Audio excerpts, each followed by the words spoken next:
The Buddha talks about how the big purpose of meditation is to understand the difference between what is reality and what is not reality, right? What is Dharma and what is not Dharma. There are different types of meditations. Really the one that I have experienced the most of is the Buddhist style of meditation known as Vipassana. And that is when you really go inside and you see the difference between physical stimulation and what's going on in here. Separating the physical world from the mental world. And then going beyond if possible. Going beyond is where you would reach what's called nirvana. But the reason I suggest it for beginners is because you really get to experience firsthand the difference between the physical world and the spiritual world. Right? You begin to really experience what's going on in the subtle planes as opposed to the physical planes. So what do I mean by reality and what's not reality? Reality is that which is eternal. Okay, reality is unchanging. Human beings don't live in reality. We live in our own version of reality. Because all of our experiences are filtered by our opinions and by our perceptions, right? And our perspectives, right? We, as humans, we all distort the information that we bring in. When we fantasize or when we imagine, we're actually distorting our perception of reality, right? Before I move into an apartment and I like to visualize where my furniture is going to go, that's called a distortion because it's not actually happening yet. Now, eventually I make it happen, but it's not reality. It's not reality until I make it happen.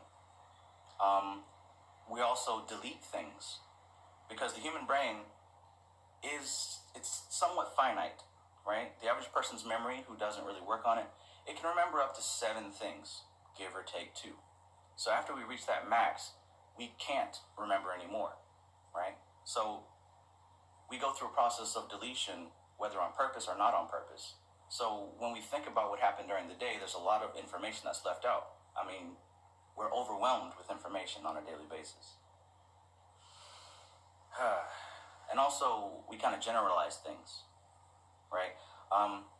We take what little bit of information we have and make a general assumption about it, right? For example,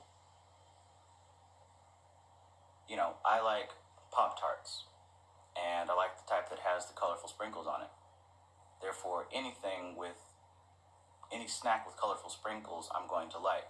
It's not necessarily true, but it's a generalization. You get what I'm saying? That's where a lot of racism comes in, right? Some person might see a person of a race doing this, or even stereotypes. You see a person of a certain race doing one thing on TV, maybe, and maybe you see another person doing it on Instagram, so you assume any of that race in person is a lot like this person. Again, that's not reality. That is something our perception and our perspective has made up so that we don't have to think about it anymore. Okay? When we meditate, the point is to let go of a lot of those different strongholds that block us from reality. You can't see reality if you're looking through filters. Okay? So when I talk about meditation, I'm talking about separating from your filters, separating from the unreality of what you think is reality. I mean, if you really want to get into it, you're not even who you think you are. Right? I've gone over this in previous videos. You're a different person when you go to work and communicate with your boss or the district manager, right? You're a different person when you communicate with the person you have sex with. You're a different person when you communicate with children. You're a different person when you cut on the camera and you go online. So which one is the real you? Which one is the reality?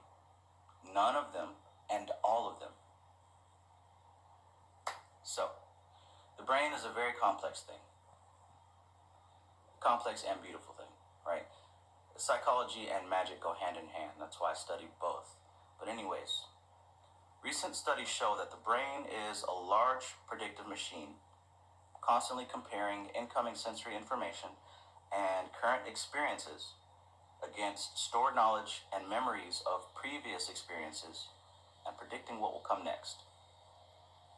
So essentially, what your brain is doing is it's taking in information, everything that you see and experience, all the sensory from the five senses, takes in the information and it compares it with what's already stored in your brain, right? So your mind is constantly calibrating. It compares the current situation you're going through something similar that's happened in the past, and it uses that comparison to make a prediction, right? It's a lot like a computer program. So with that process going on, you're predisposed to have a filter on reality. For example, this is why trauma is such a big thing that needs to be dealt with before dealing with magic and energy. Because say, for example, you had an experience with an Asian man who hurt you, right? So you're going to stereotypically, if the pain was deep enough and it wasn't resolved, you're going to go out, and if you see another Asian man, you're going to have an automatic aversion, an automatic fear, right? Your brain's going to take the current situation, it's going to analyze this person and compare it against what happened in the past, and it's going to deduce possibilities. It's going to say this person's dangerous. What happened before is going to happen again, right? It's going to say, you need to separate, get away, etc., etc., etc. All those conclusions that your brain's coming to is not reality, right? It's unreality. Most people go through their day-to-day lives with this type of programming, right? We stay locked in old patterns, and that prevents us from seeing what reality really is. Examples of unreality are things like names, right? My mother, my father, my daughter, my son, me. These things are ideas, they're concepts, they're not real. Things like ideas about relation and family, right? Things like groups, right? Your team. These things are ideas. Forms like the church, right? Or the school, right? The government, right? Places, countries, right?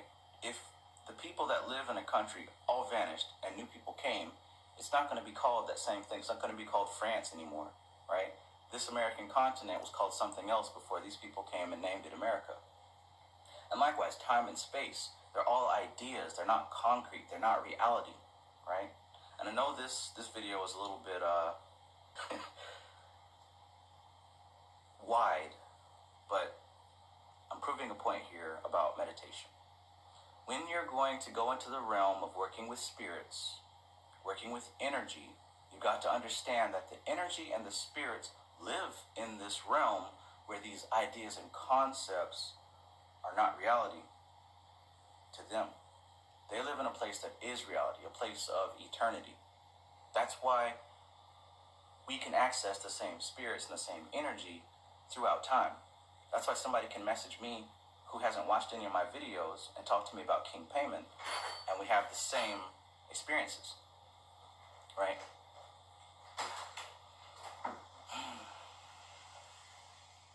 So the point is, when you practice meditation, what you're practicing is going into that state where you can separate yourself from these illusions that I just mentioned, from the illusion of giving meaning to things that don't come with meaning, right?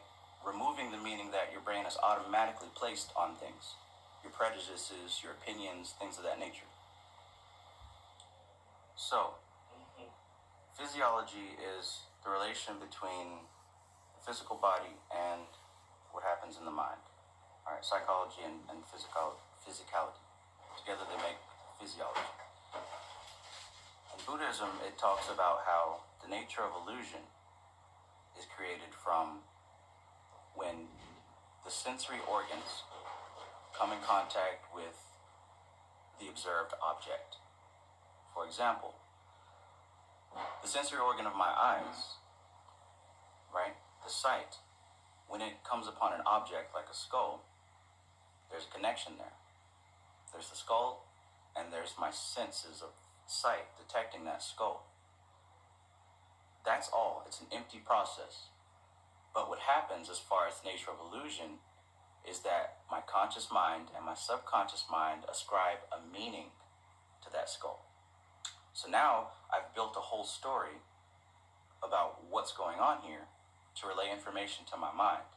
And that in turn relays information on what reality is comprised of.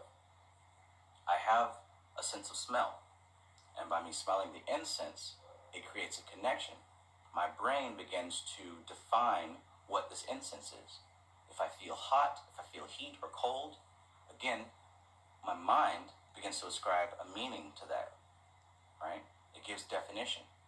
The same for sound, taste, etc. These things are unreality. These meanings that we're giving to the senses, this is what makes the illusion. This is what makes Maya. This is why the world is an illusion. Because we're giving definitions, false definitions, to everything that we sense, right? And that goes for our emotions too. Whenever we come in contact with a person or they say a trigger word, it's going to evoke an emotion in us because we ascribe meaning to whatever that word is. And with that meaning comes emotion.